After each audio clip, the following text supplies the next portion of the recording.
curse. That's why they hadn't been able to keep the truth from her.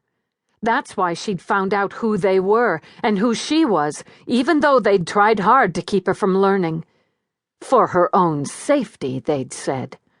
And now she was beginning to understand what they'd meant. Because of him. She strained to listen, her heart quivering, her fear mounting. He was walking through the maze, unhurried, undeterred, making all the right turns. Was there more than one set of footsteps? Someone else? She couldn't be sure. And she couldn't stay where she was. She glanced upward over the tall hedge and saw, as the clouds shifted over the moon, a shaft of the palest light. It threw the bell tower of the church in stark, ominous relief, and near it, just to the south, the roofline of the convent. She'd seen those landmarks 100 times before. Heart-thudding, her bearings now intact, she slipped through the hedges, stealthily, edging onward, around a bench and a sharp angle, toward the center of the maze, toward the statue.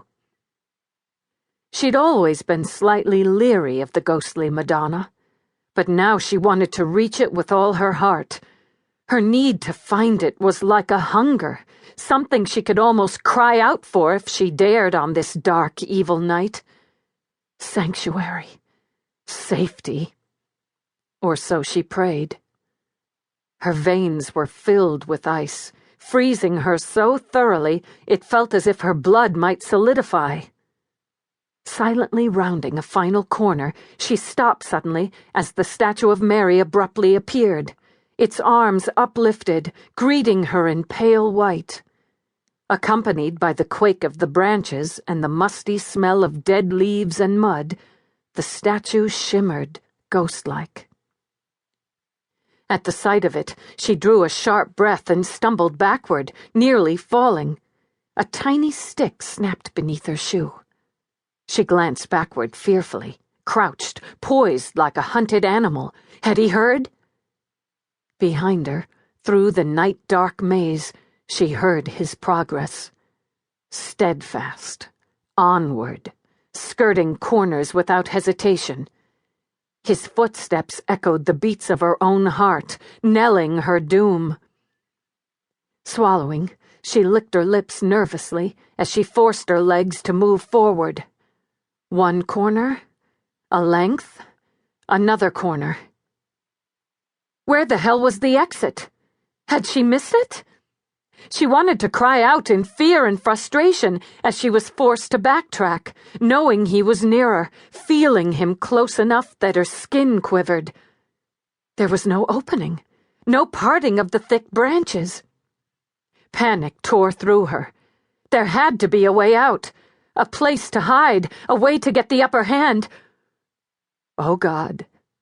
And still he came, nearer. His footsteps loud against the muddy ground, determined. Where the hell was the opening?